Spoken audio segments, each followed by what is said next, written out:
Powerhouse, presented by Alliant Energy. Alliant Energy, we're on for you. Welcome back to Powerhouse. Well, we're here outside the Powerhouse home, and we're going to tell you a little bit about the landscape lighting that's been installed. Now, outdoor lighting not only helps with the home's appearance, but it also can have safety and security benefits, and it can be energy efficient if you do it right. To tell us more about that part is Amy Pruitt from Midwest Equipment. And Amy, let's start by talking about the different types of lights that are available for a home's exterior. Well, these days people are spending a lot of money on their homes and on their landscaping, so you need to show it off. And so one option is putting recessed lights in your soffit to wash the house from the soffit down, or you can wash them from a floodlight from the ground up. You can also put soffit lights in the, or floodlights in the soffit to maybe put a motion detector on there in case an animal or a person walks by, then the lights will pop on, maybe scare them away, and then they turn off after a few minutes so they're not on all night. And then also pathway lights to light the pathways through your house or from your House driveway. to the garage, Right. or yeah. With all of these different types of lights that are available, though, someone might think that that's a waste of money or that that's going to use an excess of energy, but not the way that you've applied it here at the Powerhouse home. Right. Here we're using compact fluorescent fixtures, or the lamps in the fixtures, so they do save quite a bit of energy. In the pathway lights, they could be a 100-watt maximum light, but here we're using a 13-watt compact fluorescent lamp.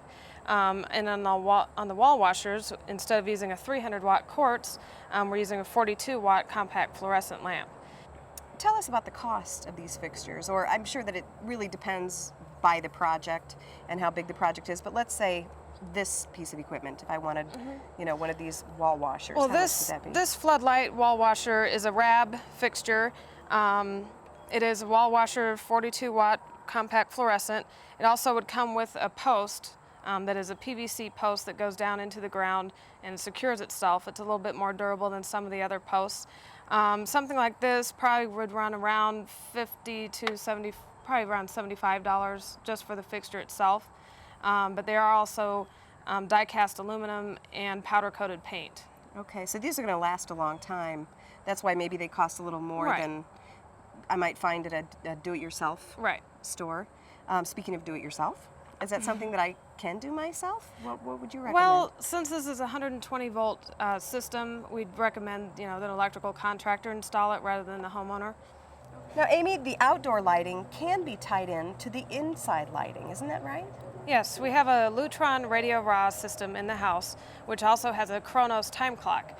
So this system is just hardwired to a switch, and then we tell that switch to talk to the time clock, and you can set the timer as many hours as you'd like rather than putting it on a photocell that would be on from dusk to dawn, and that could waste a lot of energy too. I'll let you get back to work, but I know that this is going to help out this house in so many ways, both aesthetically and safety and clearly energy efficiency. Thanks, Amy. Don't go anywhere. When we come back, we'll continue out here in front of the Powerhouse home, and we'll tell you about the sprinkler system that's been installed. So stay with us.